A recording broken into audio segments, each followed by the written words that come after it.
왜 광야로 인도하시는가? 오늘은 그 첫 시간을 가져보고자 합니다. 얼마 전에 영화 제목 중에 아주 크게 히트한 영화가 있었지요. 왕과 사는 남자 이렇게 있었습니다. 그 줄여서 뭐라 부르지요? 좀 젊으신 여기 성가대 분들은 왕사남 이렇게 불렀어요. 근데 우리는 왕과 사는 남자가 아니라 우리는 광야를 사는 성도, 줄이면 뭘까요? 광사성. 광사성 시리즈로 한 4주 정도 광야를 사는 성도 시리즈로 우리 한 4주 정도 말씀을 통해서 은혜를 나누고 또 함께 나아가도록 하겠습니다. 여러분은 광야하면 무엇이 떠오릅니까? 우리나라는 광야라는 것이 없습니다. 평야는 있어도 광야는 없습니다. 여러분, 광야는 텅 비고 아득히 넓은 아무것도 자라지 않는 그런 사람도 살기 힘들고 풀도 하나 자라기 힘든 거칠고 메마른 벌판을 광야라고 사전에 보면 나와 있습니다. 우리나라에는 그런 땅이 없지요. 어느 땅을 봐도 풀이 자라고 있든지 아니면 건물을 지어서 사람이 살든지 그런 다 우리나라는 좋은 땅들이 다 넘쳐납니다. 그런데 일부 나라들은 가면 광야가 많습니다. 아무 풀도 자라지 못하고 풀도 자라지 못하니 사람도 살 수 없는 그런 땅들이 있는 나라가 있지요. 우리가 성경에서 보는 이 나라들은요, 그런 땅들이 많은 나라들입니다. 메마름, 거침, 외로움, 뜨거운 태양과 밤의 추위, 그리고 어디로 가야 할지 모르는 막막함들이 이 광야에 함께 하는 것입니다. 여러분, 사진 하나 보실까요? 여러분, 이 광야는요, 유대 광야입니다. 우리 예수님께서 사단에게 세 번의 시험 받을 때 유대 광야로 가서 40일 동안 금식하다가 사단을 만나잖아요. 그 유대 광야가, 그림 다시 보여주시죠. 요 그림입니다. 지금도 저 유대 광야 투어 하는 여행 코스들이 있죠. 여러분, 저곳에 보면요, 여러분 살겠습니까? 우리보다 훨씬 더 뜨거울 텐데, 지금 우리는 그래도 뜨거워봐야 한 30, 한 5, 6도인데 저기는 항상 40도고 밤 되면 영하 20도로 떨어진다니 저곳에서 어떻게 살 수가 있겠습니까? 그죠? 저 유대 광야를 우리 예수님께서 40일 동안 머무셨죠. 성경에 보면요, 여러 광야가 나옵니다. 유대 광야도 나오고 이스라엘 백성들이 출애굽해서 나온 광야는 신광야, 이렇게 수르 광야 이렇게 부르는 또 광야들이 있습니다. 성경에는 왜 이렇게 광야가 많이 나올까요? 왜 이렇게 하나님은 하나님의 백성들을 광야로 내모시는 걸까요? 우리는 이런 생각을 해봅니다. 예수님을 믿고 하나님의 자녀가 되었으면 이제 하나님께서 광야가 아니라 넓은 녹지로, 우리가 좋아하는 시편 말씀처럼 여호와는 나의 목자시니 내가 부족함이 없습니다. 푸른 초장으로 나를 인도하십니다. 그 시편처럼 날마다 푸른 초장으로 오아시스 있는 물가로 우리를 인도해 주시면 좋겠는데, 왜 성경에는 계속해서 광야 이야기가 이렇게 많이도 나오는 것일까요? 하나님의 백성이 된 자들은 광야로 갈 일들이 너무나 많았습니다. 이스라엘 백성들도 광야에 있었고, 다윗도 쫓겨나가서 광야 생활을 하였고, 예수님도 광야에 머무셨던 시간들이 있으셨죠. 여러분, 왜 우리 인생에는 하나님께서 이런 광야를 주시는 걸까요? 여러분, 우리 인생에는 광야가 참 많습니다.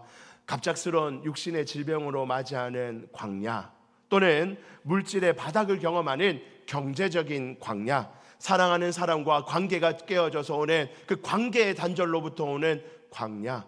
우리 인생에는요, 이런저런 광야들을 만나며 살 수밖에 없도록 하나님이 만들어 두셨습니다. 왜 그럴까요? 하나님 우리 사랑하시는데, 하나님 저 광야 없이도 얼마든지 우리를 인도하시는 분인데, 여호와는 나의 목자셔서 아름답고 평안한 목초지로 인도하실 분이 우리 하나님이신데 왜 우리를 광야로 때로는 걷게 하실까요?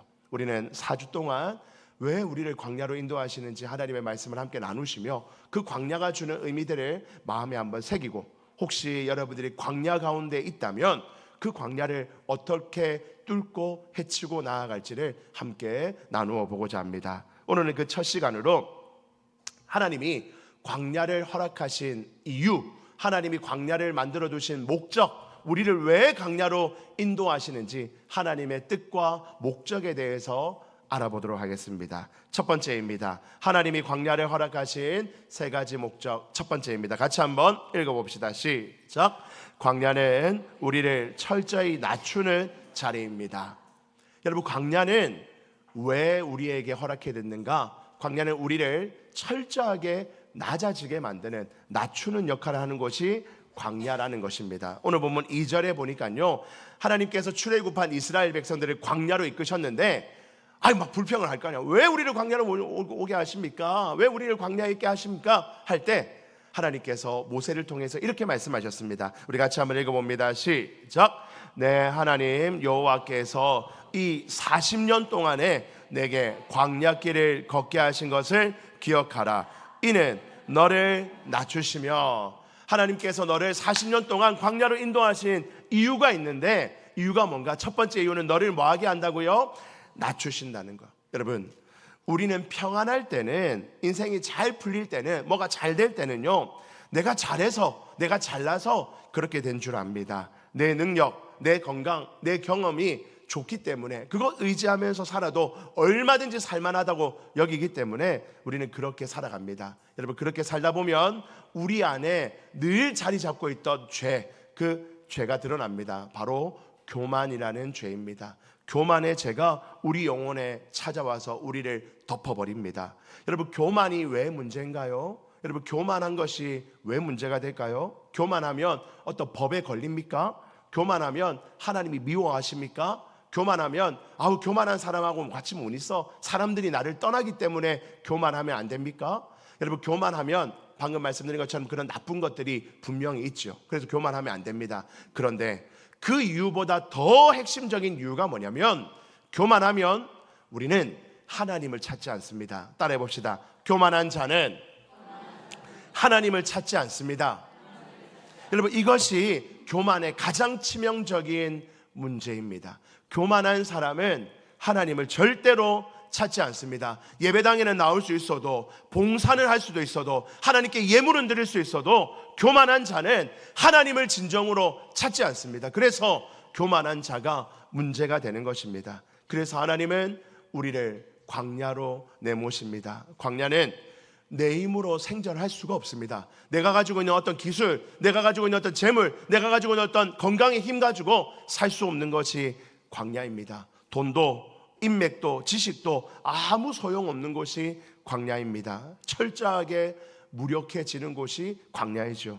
조금만 내 안에 가능성이 있어도, 내 안에 내 힘으로 할 수 있는 조금만 가능성이 있어도, 이것 가지고 내가 살아보면 되지, 이것 가지고 잘 불려서 살면 되지 하는 것이 우리 인간이고, 그 인간의 마음 안에 있는 교만을 그 마지막까지도 꺾으시는 곳이 바로 광야라는 곳입니다. 여러분, 동물학자들의 연구에 따르면요, 이 독수리가 아기를 낳잖아요. 아기를 놓으면 그 아기를 이렇게 키우는 이 우리가 있잖아요. 이렇게 우리가 있는데, 거기에 처음에는 맨 밑바닥에는요, 먼저 날카로운 가시 같은 것들 갖다 놓고 뾰족한 돌들을 맨 밑바닥에 쭉 깐다고 합니다. 쭉 깔아놓고 그 위에다가 이제 깃털과 또 좀 이렇게 부드러운 것들을 그 위에 이렇게 쭉 깔아준대요. 그래서 아기가 이렇게 그 위에서 자라죠. 평안하게 자랍니다.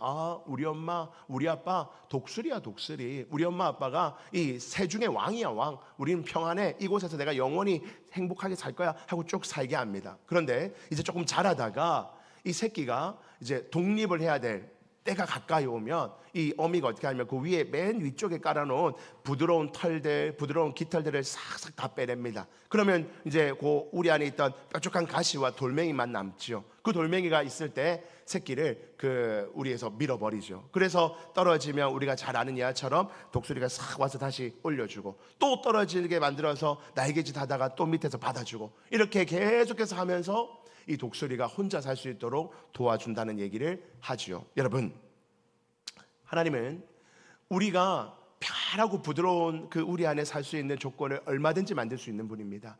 여호와는 나의 목자시니 푸른 초장으로 인도하시는 분이 우리 하나님입니다. 그러나 하나님은 때로는 우리가 하나님의 백성으로서 선한 길을 걷고 하나님이 기뻐하시는 복된 삶을 살도록 하기 위하여 우리 안에 놓여있는 그 부드러운 털들을, 교만할 수 있는 그 부드러운 것들을, 부모님으로부터 물려받은 재물들, 건강들, 좋은 사람들, 내 지식들, 그런 것들 하나하나 제하여 버리시고 아무것도 없는 채로 만드신 후에 우리를 그 딱딱하고 뾰족한 곳에, 그리고 그 위험한 곳으로 우리를 밀어넣으시는 분이 우리 하나님입니다. 여러분, 그렇게 하심으로 말미암아 우리를 연단하시는 거예요.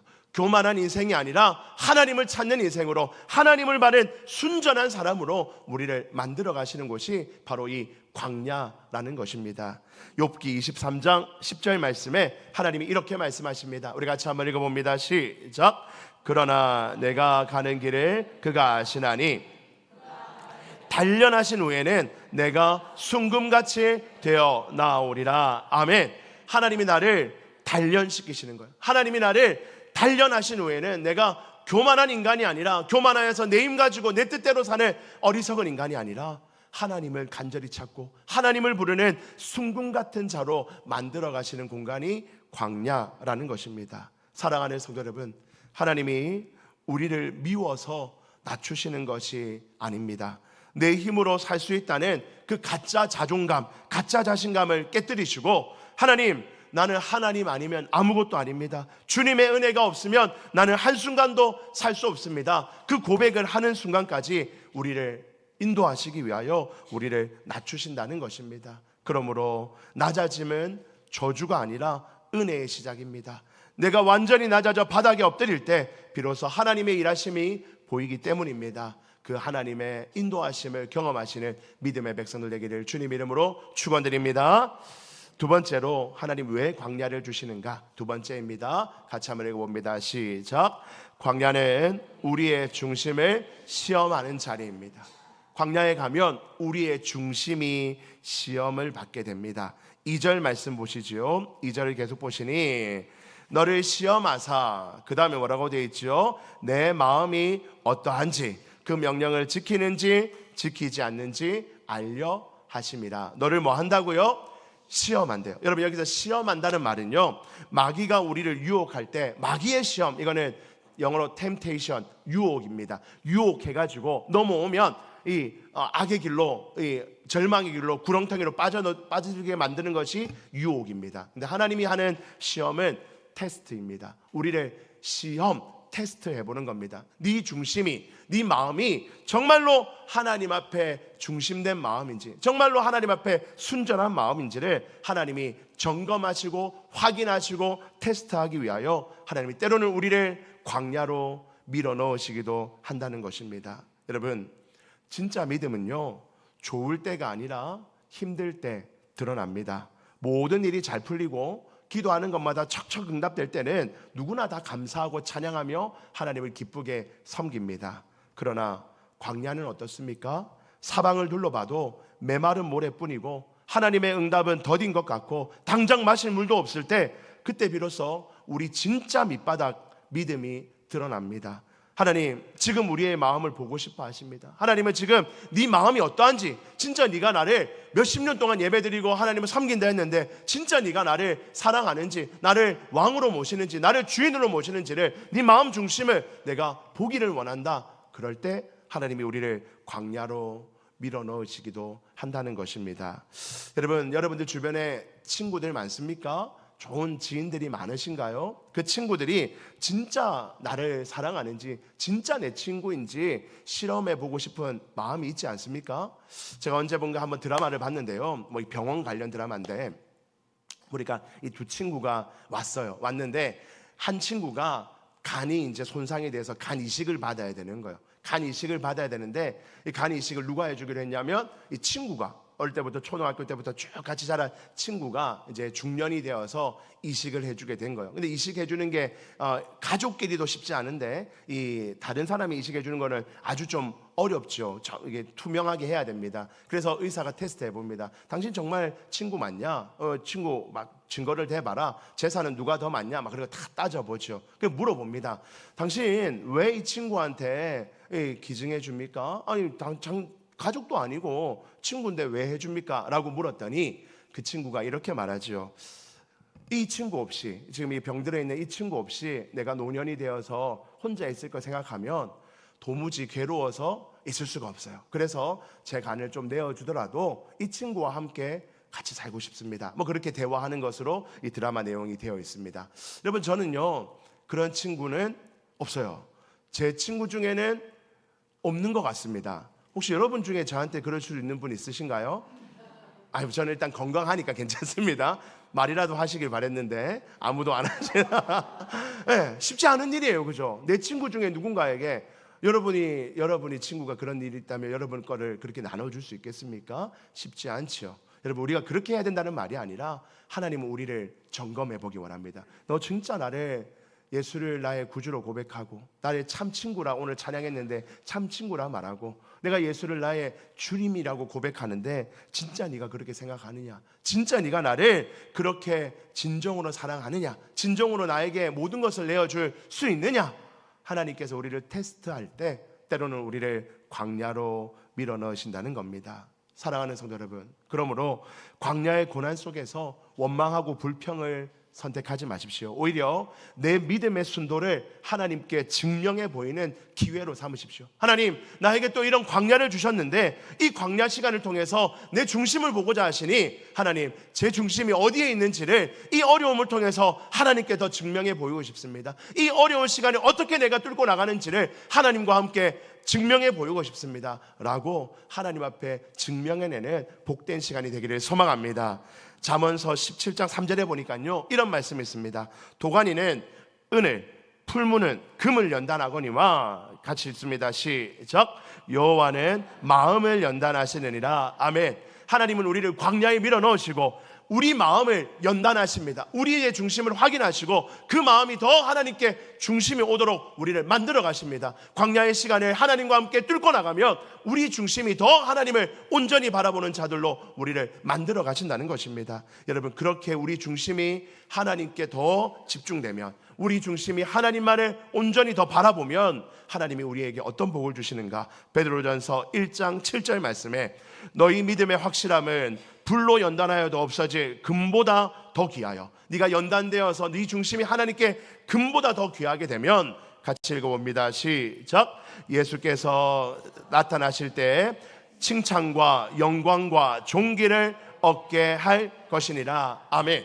우리가 연단되어서 우리 마음 중심이 하나님께 온전히 드려지는 그때가 오면, 예수님이 다시 오실 그때가 칭찬과 영광과 존귀를 우리 가운데 허락해 주신다는 것입니다. 사랑하는 성도 여러분, 광야의 시간을 통과하는 길은 결코 쉽지 않습니다. 그러나 그 광야의 테스트를 우리가 잘 감당해내면, 인간적인 방법으로, 어리석은 방법으로 해결하는 것이 아니라 하나님이 주시는 지혜와 능력과 힘으로 그 광야 시간을 잘 통과하면 하나님이 우리 중심을 보십니다. 그리고 우리 마음을 더 연단하십니다. 그리고 그 단단한 마음으로 이제 이 땅에 어떤 어려움이 온다 할지라도 하나님의 칭찬과 영광과 존귀로 우리를 칭찬하시기에, 이때 어떤 어려움이 온다 할지라도 우리는 그 어려움들을 기쁨으로 감당하게 될 줄 믿습니다. 사랑하는 성도 여러분, 광야 가운데 있습니까? 하나님이 지금 여러분을 테스트하고 있습니다. 여러분 중심을 더 하나님께 내어드리시길 바랍니다. 하나님께 칭찬받는 복된 인생 되시기를 주의 이름으로 축원드립니다. 마지막 세 번째입니다. 우리 같이 한번 읽어봅니다. 하나님이 왜 우리에게 광야를 주시는가? 세 번째입니다. 시작. 광야는 배우는 훈련소입니다. 여러분, 광야는요, 하나님의 말씀으로 사는 법을 배우는 훈련소라는 것입니다. 여러분, 군인이 되면요, 반드시 훈련소의 시간이 필요합니다. 저도 군대를 갔다 왔는데요, 이 전장한 군인이 되기 위해서는요, 사회에서요, 아무리 내가 운동을 많이 해서, 내가 태권도 몇 단이고 몇 단이고, 내가 싸움도 잘하고 내가 잘해, 사회에서 아무리 잘해도 훈련소를 안 거치면 좋은 군인이 될 수가 없습니다. 저는 훈련소 6주를 했습니다. 논산에 가서 6주를 했는데 지금은 한 5주 한다 하더라고요. 여러분, 이 한 주 한 주가요, 얼마나 사람이 바뀌는지 몰라요. 이 한 주 만에 진짜 사람 같지도 않은 사람, 죄송합니다, 그 좀 너무 심했지요. 이상한 사람들이 한 주 지나면 좀 사람다워지고, 좀 한 주 지나면 또 좀 달라지고, 군인다운 모습이 이게 바뀌는 거예요. 한 주가 별거 아닌 것 같은데요, 그 한 주 한 주가 얼마나 큰지 모릅니다. 그래서요, 이렇게 지나가다 보면 제가 이제 훈련소 4주차가 된 거예요. 그러면 이렇게 이렇게 색깔이 좀 다르거든요. 4주차 되면. 그러면 지나가는 2주차 애들이 보여요. 저 2주차들 저것들 저 준비가 안 돼가지고 저 걷는 거 봐라면서, 걷는 거 봐라. 저러가지고 군인 되겠나? 4주차만 돼도 이 1주차, 2주차들 보면 엄청 하찮게 보이거든요. 여러분, 그게 진짜 왜 그러냐면 이 한 주 한 주가 훈련을 통해서 성장함이 있어요.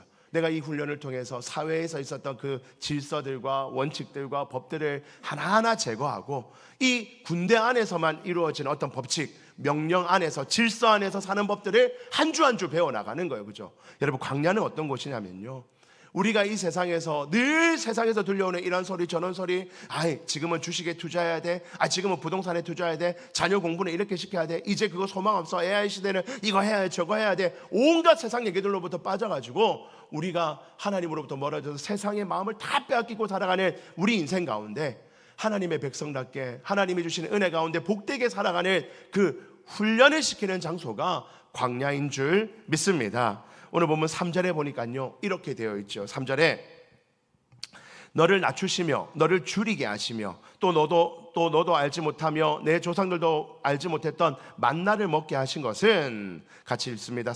시작. 사람이 떡으로만 사는 것이 아니요 여호와의 입에서 나오는 모든 말씀으로 사는 줄 내가 알게 하려 하심이라. 아멘. 광야를 통해서 하나님이 뭐를 가르쳐 주십니까? 세상에서 쓰던 온갖 방식들, 그거 안 통할 때가 온다는 거예요. 내가 세상에서 이런저런 방식으로 지금까지 잘 살아왔는데 이 사람 얘기 듣고 이렇게 해보기도 하고 저 사람 얘기 듣고 이렇게 해보기도 하고, 우리 부모가 잘 살아서 우리 부모 도움으로 좀 살기도 하고 온갖 내 친구 잘난 친구들 도움받아 살기도 하고 이래저래 살아서 여기까지 왔는데 어느 광야에 딱 맞닥뜨리면 이 방법도 안 되고 저 방법도 안 되는 그 순간이 옵니다. 그때는 어떤 마음이 듭니까? 사람이 떡으로만 사는 게 아니구나, 이 땅에서 주어지는 어떤 걸로 사는 게 아니라 여호와의 입에서 나오는 하나님의 말씀으로, 하나님의 약속의 말씀으로, 하나님의 사랑과 은혜와 평강의 말씀으로 우리가 살 수 있구나 하는 것을 깨닫는 날이 광야 가운데 온다는 것입니다. 이 시간들을 이겨낼 때 우리는 훈련됩니다. 훈련되어서 하나님이 기뻐하시는 군사로 온전히 세워지게 되는 줄 믿습니다. 사랑하는 성도 여러분, 하나님은 우리에게 말씀하십니다. 사랑하는 내 자녀야, 너희를 먹이고 입히고 살리는 것은 세상이 떡이 아니라 온 우주 만물을 붙들고 있는 나의 말 한마디, 나의 약속이 너를 살릴 것이다. 내 하나님께 의지하고 하나님 말씀 굳게 붙들고 하나님 약속을 바라보며 나아가면 내가 세상에서 준비해 놓았던 것이 아무 소용 없어지는 그 순간이 온다 할지라도 내가 너를 살리고 내가 너를 지키고 내가 너를 보호하겠다고 약속해 주십니다.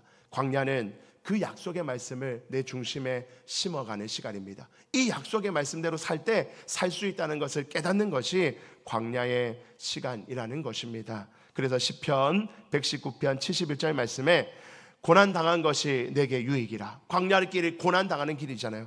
이로 말미암아 내가 무엇을 배운다고요? 주의 율례들을, 하나님의 말씀과 원칙과 질서와 하나님의 은혜들을 배우게 된다는 겁니다. 그 광야에 빠져본 자만이 하나님의 은혜를 배우고 하나님의 질서를 배우고 하나님의 말씀을 배워서 이제 하나님의 백성으로서 하나님의 군사로서 온전히 세워지게 되는 줄 믿습니다. 여러분, 말씀을 정리하면서 이제 우리는 그러면 이 광야, 하나님이 우리에게 목적이 있으셔서 보내신 이 광야를 어떤 자세로 살아야 될까요? 우리 짧게 두 가지로 말씀을 적용하고 정리하고자 합니다. 첫 번째입니다. 우리 같이 한번 읽어봅니다. 시작. 광야에는 있음을 기억하고 원망과 불평의 입을 닫고 잠잠히 나아갑시다. 아멘. 광야에는요, 하나님의 무엇이요?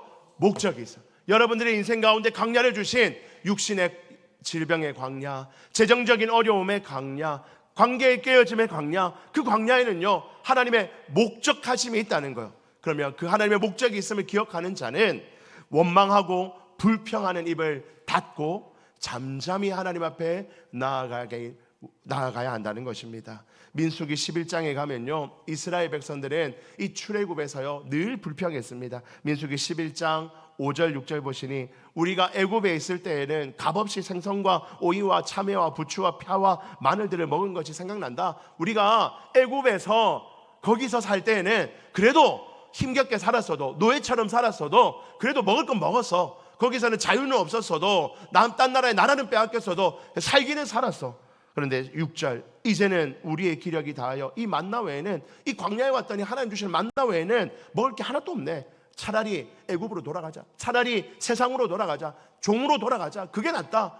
이스라엘 백성들은 그렇게 원망하고 불평했더니 그들의 광야 시간이 몇 년이 됐다고요? 40년이 되었습니다. 여러분, 광야에서 불평하고 원망하는 것, 여러분 그것은 우리가 가져야 될 자세가 아니라는 것입니다. 여러분 광야길을 가며 한숨과 신음은 피할 수 없습니다. 한숨과 신음까지 하지 말라고는 할 수 없습니다. 여러분 힘든데요, 내 몸이 이렇게 아프고 재정적으로 너무 어렵고 관계가 깨어져서 너무 힘든데 한숨도 지으면 안 된다, 신음도 내지 말라, 하나님 그렇게 말씀하지 않으십니다. 한숨도 할 수 있고 신음도 할 수 있습니다. 하나님 저 너무 힘듭니다, 너무 아파요. 그래서 하나님 앞에 울기도 하고 떼쓰기도 하고 막 한숨을 짓고 신음하기도 합니다. 여러분 그것까지 하나님은 하지 말라 하지 않으십니다. 그러나 한숨과 신음을 넘어서서 원망과 불평의 단계로 넘어간다면 이제 그 광야는 우리에게 아무 의미를 주지 못하고 고통과 아픔만 주게 될 것입니다. 하나님이 나에게 광야를 허락하신 이유를 다시 한 번 더 생각하며 이 광야 시간 끝에는 반드시 하나님의 목적하신 것이 있음을 기억하며 한숨 짓고 신음할지언정 그래도 끝까지 그 길을 묵묵히 걸어가는 믿음의 백성 되기를 주님 이름으로 축원드립니다. 제가 이 글을 쓰면서 불평과 원망하지 말고 감사와 기쁨으로 나아갑시다 이렇게 썼다가 진짜 그래 되나 가만 생각해 보니 감사와 기쁨으로 되지는 않아요. 여러분 광야에 있는데 어떻게 감사하고 기뻐합니까? 광야에서 너무 아파 죽겠는데 고통스러워 죽겠는데 어떻게 감사하고 기뻐하기까지 나아갈 수 있어요? 그거는 하나님이 나중에 주실 거예요. 나중에 하나님이 그 광야 끝에 감사와 기쁨을 주실 날이 있을 거예요. 그때까지 우리는 뭐 하면 되냐면 일단 입을 닫고 묵묵히 가면 됩니다. 버티면 됩니다. 하나님이 버티는 중에 반드시 우리 가운데 함께 하시며 언젠가는 감사와 기쁨의 자리까지 나아가게 하실 줄 믿습니다. 사랑하는 성도 여러분, 여러분이 광야 가운데 있습니까? 입을 닫으시고 하나님 앞에 힘들면 힘들다고 애원하시고 애통하시되 입은 닫으시고 묵묵히 걸어가시는 믿음의 백성 되기를 주님 이름으로 축원드립니다. 마지막입니다. 마지막 두 번째, 우리는 어떻게 살아야 됩니까? 같이 한번 읽어봅시다. 시작. 광야에서는 위를 자주 보아야 합니다. 여러분 광야에서는요 볼 게 없어요. 아까 그림 봤잖아요. 이쪽으로 봐도 사막, 저쪽으로 봐도 사막, 이쪽으로 봐도 답이 없어요. 땅을 봐든 옆을 봐든 오른쪽을 봐든 답이 없고 오직 하늘을 보면 하나님께서 이스라엘 백성들에게 낮에는 구름 기둥으로 밤에는 불 기둥으로 함께 하셨거든요. 그 하나님을 보면 됩니다. 여러분 우리 인생의 광야같이 힘들고 어려울 때는요 이쪽으로 본들 저쪽으로 본들 답이 없어요. 해결점이 안 보일 겁니다. 아무리 내가 해결하려 해도 답이 없을 거예요. 그런데 하나님을 바라보며 하나님께 도움을 구하고 하나님의 은혜를 구하면 하나님께 우리 가운데 역사하실 것입니다. 사랑하는 성도 여러분, 여러분이 광야 생활에 놓여 있습니까? 그럴 때 더욱 하나님만 많이 바라보시기를 주님 이름으로 축원드립니다. 옆을 보면 남들은 나보다 저렇게 잘 사는데, 남들은 나보다 저렇게 평안한데 난 왜 이럴까 하며 비교하고 원망밖에 안 생기겠지만, 하늘을 보면 이 힘들고 어려운 중에도 나와 함께 하시는 하나님이 나에게 위로하시고 말씀 주시고 힘 주신다는 사실을 깨닫게 될 줄 믿습니다. 하나님을 바라보는 백성, 그리하여 이 광야길을 은혜 가운데 잘 뚫고 나가는 믿음의 백성 되시기를 주의 이름으로 축원드립니다.